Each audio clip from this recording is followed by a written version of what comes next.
And hope everyone is fit and well. Welcome to another episode of Behind the Bars TV, where I'll be talking about what's happening in the news today. So, without further ado, let's get started with the first subject,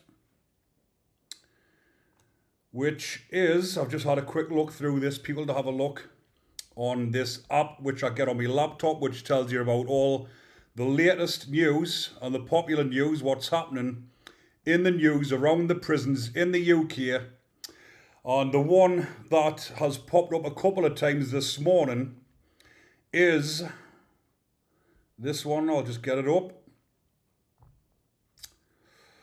So, revealed 16 years in prison for stealing a bike and no hope of release as 7 trapped in jail kill themselves. Now, everyone that has been following my channel will know that I'm talking about the IPP sentence here. So the IPP sentence was brought out in 2005 and it was reserved for the most, or apparently it was reserved for the most worst crimes possible. But crimes that didn't merit a life sentence but were worthy of an IPP, which stands for imprisonment for public protection or indefinite sentence for public protection, which is a 99-year sentence. So again, for the viewers that are new to my channel, I'll just give you a bit of a more brief description on the IPPs. Obviously, it'll go into more in this subject, but the IPPs were abolished coming up 11 years now because it was deemed inhumane and it was failing and it wasn't working. But when it was abolished, the people, the 8,500 whatever, nearly 9,000 inmates and people out in the community like myself who have got IPP are stuck with the sentence. There's nothing they can do. And this fella here up on the screen, Dominic Raab, or is there... Yeah, I'm sure that was Dominic Raab there. He had the power to overturn these retrospectively across the board, where everybody had the IPPs scrapped and they were resentenced. And in total, there's around about 90 prisoners, and that's not including the people in the community, committed suicide because of this sentence. And the reason why we're talking about it here is because, like it says here, 7 inmates trapped in prison under indefinite jail terms have taken their own lives since the government refused to sentence them. So, Dominic Raab, there was a bill where they went up in the House of Commons debating it. He had the power to overturn these completely and right the wrong. This is what was everything that was being said. They wanted to overturn this retrospectively because, in their own words, this is the biggest stain on the criminal justice system. So if this is the biggest stain, why not sort it out? All the inmates, or these 7 inmates that have committed suicide since then, since they refused to re-sentence everybody, these inmates would have pinned their hopes on this because everyone was buzzing at the idea that everyone was getting resentenced. So again, the prisoners' hopes were getting built up, thinking this is the opportunity that we could be finally released. And again, what happens with the IPPs over and over again, it was another knockback. And for these 7 prisoners, it was too much. They went on to take their own lives, and that's just since the beginning of this year. So now I'll go into reading the story about what it says in the paper. So the prison's watchdog has launched investigations into a string of self-inflicted deaths and a worrying rise in incidents among imprisonment for public protection prisoners, with campaigners warning the hopelessness associated with the controversial sentences is having tragic consequences. It comes after former Justice Secretary Dominic Raab refused cross-party recommendations to re-sentence IPP prisoners, despite the prison term, a form of indeterminate sentence in which offenders are given a minimum jail term but no maximum, being described as I've just said, the single greatest stain on our justice system. The sentences were scrapped in 2012, but not retrospectively, leaving almost 3,000 trapped in prison with no clear hope of release, nearly 700 of who have served more than 10 years longer than the minimum term they were given. So the majority of these are not just males. The males and females have been given 2-year tariffs, a lot of them when they were 17, 18-year-old. They're now in their 30s and they've served over 10 years in prison when they could have been released after 2 years, some for non-violent crimes, some for, as this one goes on to say, stealing a bike, even though there was verbal violence involved, saying they were threatening them, taking the bike off them, and other ones took a mobile phone. They were given 20 months IPPs or 2-year IPPs where they could have been back in the community within 2 years, but 10, 15, 16, 17, some 18 years later are still sitting in prison, languishing in jail because of this sentence. New Labour introduced the sentences in 2005 as part of new legislation to prove they were tough on crime. Anyone convicted with an IPP would have initially committed an offence that was deemed a danger to the public and subsequently committed another of the 153 listed crimes, including violent and non-violent offences.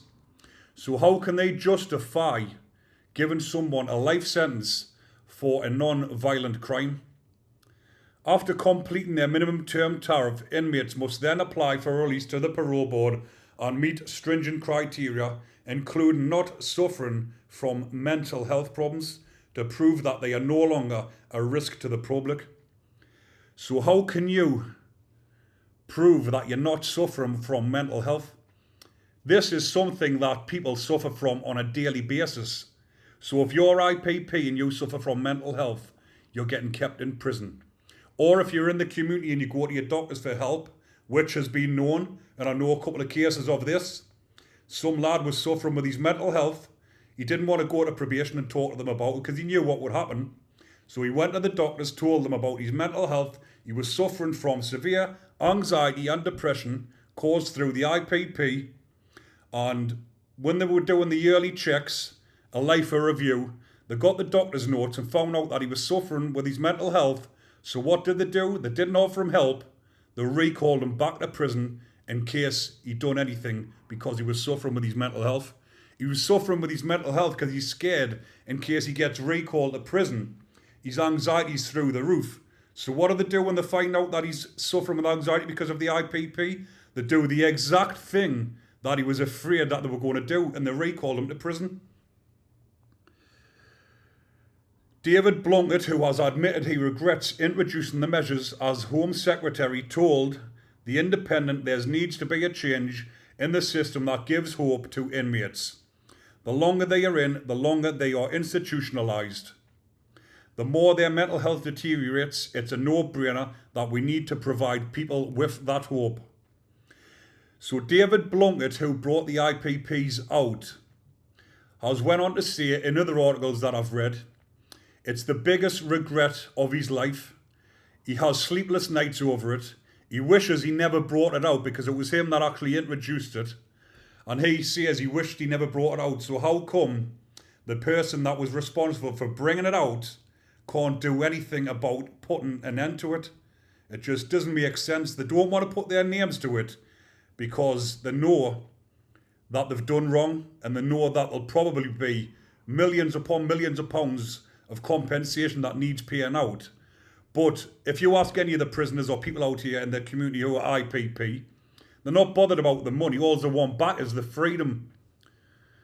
Shocking examples of those languishing in prison under the unjust sentence include Wayne Bell, who was jailed for a minimum of 2 years for taking a bike in 2007. He is still incarcerated after more than 16 years, and his family fears he will never be freed. Thomas White was jailed for a minimum of 2 years for stealing a mobile phone in 2012, but after more than 11 years in prison, he has never been released. So even the people watching this or listening to these stories who have never been to prison, you're against people who commit crimes.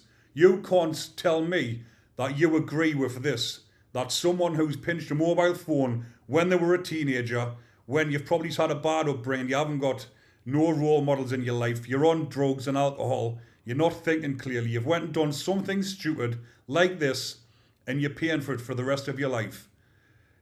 Now, who in the right mind would agree that a teenager deserves to be in jail the same amount of time as somebody that's committed murder and took someone's life? Aaron Graham, who punched a man in a fight, was given an IPP sentence with a minimum of 2 years and 124 days in 2005, but has served almost 20 years, including time spent on remand. Now put this into context. Coming up to nearly 20 years he spent in prison for punching a man in a fight. Someone that he's probably been fighting with who's a similar circumstances to him, similar background. They're probably pissed up and they've been having a fight. He's been caught. Maybe the man's been battered a bit too hard. Went to hospital and the other fella's been given IPP and he's been in prison for 20 years. Now, when I was in Franklin High Security Prison, there was people in there. There was blokes in prison, big-time gangsters, who had put a bullet in someone's head, point blank in the head, bang, and they've been given a minimum of 20 years. So they could be out in 20 years. The majority of murderers are out within 20 years. But someone who's punched a man in the face or someone who's pinched a bike or a phone is going to serve the same amount of time as someone who's put a bullet in someone's head and took their life. Where is the justification in that? Sir Bob Neill, chair of the Justice Committee, which urged the government to re-sentence all IPP prisoners, described the latest deaths as tragic and disturbing, adding it was possible some of those lives could have been saved if the government had accepted his recommendation. Those people could have been going home to their family and getting on with their lives and putting it behind them and probably would never have committed another crime again because of the trauma they've just been through and the prison sentence. Who wants to go back to prison after all those years when you've spent too much time in prison and wasted all your life when you could have went out with your family, started a new, fresh life, but because of this, he's got blood on his hands because he's knocked these people back and they've went and committed suicide because there's no hope whatsoever. Donna Mooney, whose brother died by suicide in 2015 while serving an IPP sentence for stealing a car, said that without a doubt the government's rejections cost lives as prisoners gave up completely, leaving grieving families to pick up the pieces. So there you go, there's Mr. Dominic Raab, who had the power to right this wrong, but he just passed it on, and he's now left it up to Alex Chalk, who is now the Justice Secretary, who was actually against IPPs. He's dealt with IPPs. He used to be a barrister, I believe, or a QC. So he's been on both sides of the fence, and he's got a bit more life skills, and he's dealt with a bit more people than what Dominic Raab has. Schoolboys, private schoolboys, should I say. Miss Mooney, a campaigner with the United Group for Reform of IPP, UNGRIP, which is supporting 2 of the 7 recently bereaved families, said we are victims of this sentence having never committed a crime. So it's not just the people that's in prison, like we're saying here, it's the families. Imagine having a family member in prison and they're not getting out because of this sentence. Knockback after knockback, all you're wanting to do is bring them home, get on with your life, but because of this sentence you cannot, and you get that phone call to say they could no longer go on. They've committed suicide and they're leaving prison. The only way they're leaving prison is in a body bag. Next month it will be 11 years since IPP sentences were abolished in Britain after they were found to be fundamentally unjust by the European Court of Human Rights. Originally designed to protect the public from serious offenders whose crimes did not warrant a life sentence, they were widely overused and often imposed for low-level crimes before they were axed in 2012. The latest figures show that 2,921 IPP prisoners were still incarcerated at the end of September. Of these, 1,269 have never been released, while 1,652 have been recalled to prison after being caught out by strict 10-year licence conditions.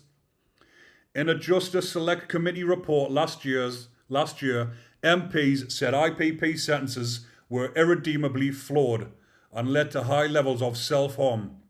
So if all of this is getting said, why is nothing getting done? Just doesn't make sense. Although the government accepted or partially accepted 8 of the committee's recommendations, it rejected 3, including the key recommendation for inmates trapped under the now defunct sentence to undergo a resentencing exercise. Now there's Donna Mooney, the sister of, sorry, I'm forgetting his name. Does it say? It didn't say his name. It's Tommy. Sorry, I couldn't remember his name. My apologies, Donna.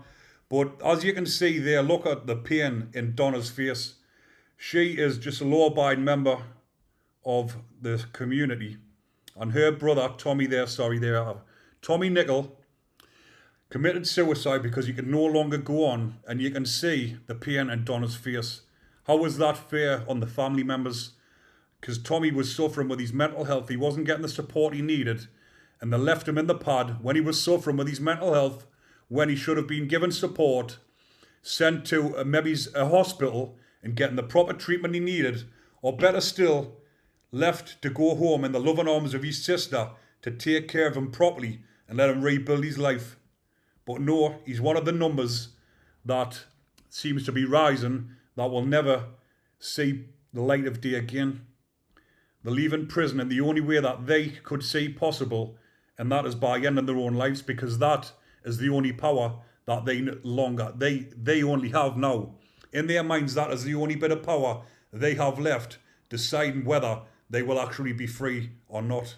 And the only way they can save themselves by being free is by ending their lives and finally being free of that sentence. But before I go on, I'll just say another thing about one lad who was in HMP Golf. He was in the papers about a year back, I believe. And he was another statistic. He was another poor soul, IPP, that could no longer go on. And he actually inscribed on his belly with a razor blade. He scratched in his belly, free, and then hung himself. Because that was the only way they could see that they could ever get released, because they keep getting rejected. In his rejection on the 9th of February, Mr. Robb insisted resentencing would create an unacceptable risk if prisoners were released. Sir Bob branded the decision a missed opportunity to right a wrong.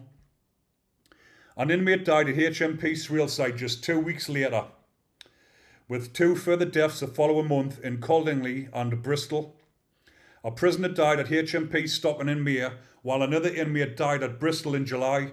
The PPO is investigating a further 2 self-inflicted deaths at HMP's Dovegate and Humber last month. One family member described the situation as the biggest injustice that the country has seen since Hillsborough. Clara White, whose brother Thomas has served more than 11 years for stealing a phone, revealed he has developed schizophrenia while in jail. A psychiatric assessment found his deteriorating mental health was caused by the hopelessness of his IPP sentence. Wayne Bell's mental health has also crumbled after he was jailed in 2007, aged 17, for stealing a bike.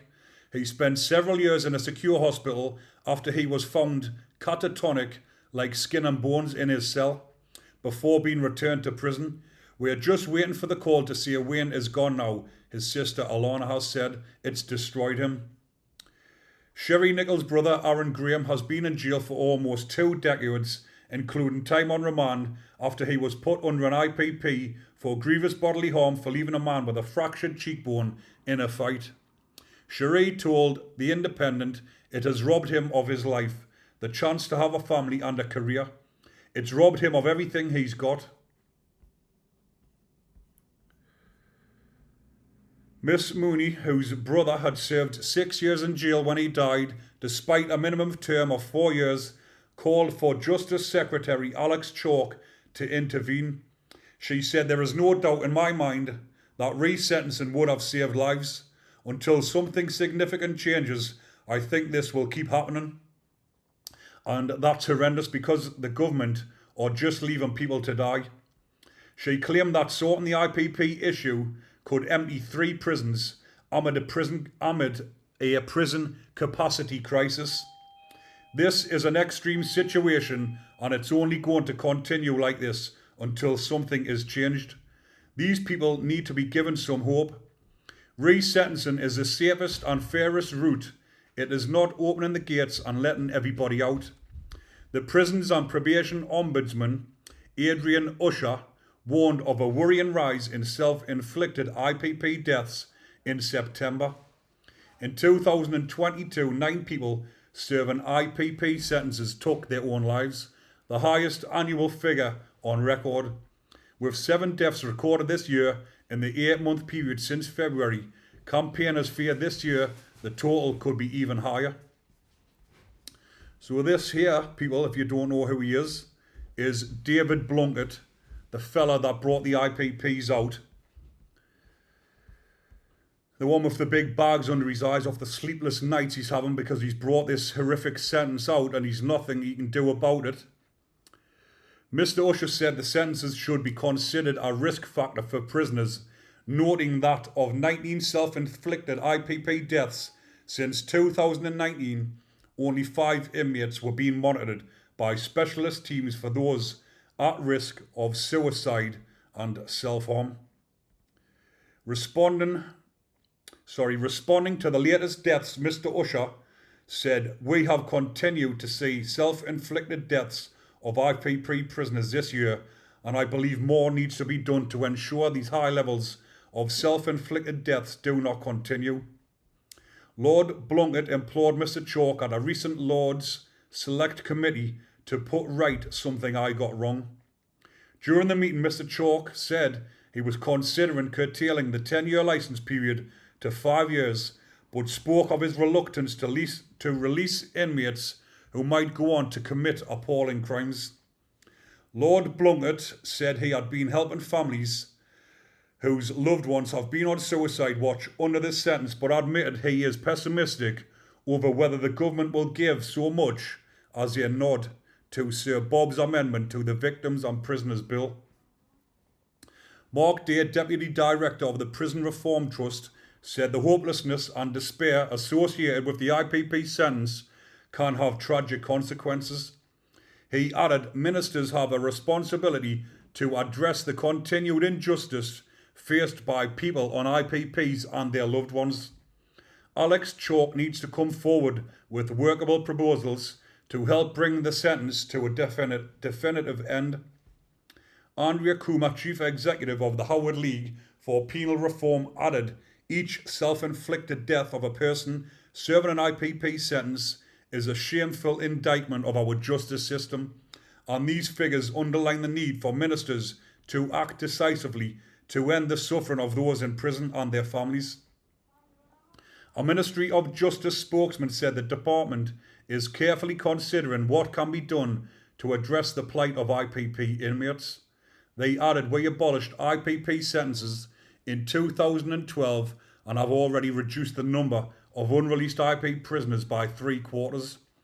We are also helping those still in custody to progress towards release, including improving access to rehabilitation programs and mental health support. While public protection will always be our priority, we are carefully considering what additional measures might be put in place. So all of this that they're saying is just blowing hot air because there's nothing getting done about it. And the lads that are in prison and the lads that are getting recalled, you used to have to wait. It used to be 6 months until you had a parole hearing. Because of the backlog now and because they're understaffed, people on recall are waiting between 18 and 24 months before they even get a parole hearing. So they might get recalled, or people might get recalled for for not committing further crimes. They might get recalled for missing appointments, for arguing with probation, something that isn't a jailable offence, and they have to wait between 18 and 24 months before they can get a hearing just to get released back into the community. So that is actually what's happening. It's not getting better, it's actually getting worse. But hopefully something will happen soon, because I know this month it's going up again.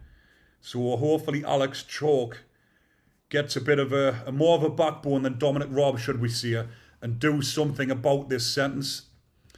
Because, like I've mentioned, there's that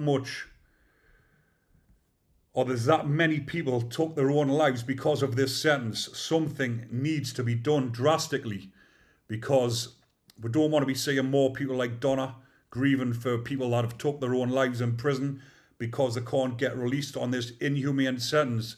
That was abolished nearly 11 years ago. Abolish the sentence retrospectively and let all us remaining IPPs get off this sentence forever and move on with our lives. But I'll leave that one there for now, people. I was going to do more stories, but that went on for quite a bit. So if you keep watching the channel, I will be uploading more videos soon, people. And there'll be loads more coming on the IPPs. I'll be keeping you up to date and letting you know exactly what's going on with the IPPs. And if there is anybody who's serving IPP out here in the community, or any family members that want to come on and share the story, get in touch with us. My email's in the description box. Come on and we'll do a podcast and we'll get this out there in the public limelight even more and let more people know what's actually going on with this sentence. But I'll leave that one there for now, people. And if you are enjoying that content, remember to comment, like and subscribe. Enjoy the rest of your day, people. Take care.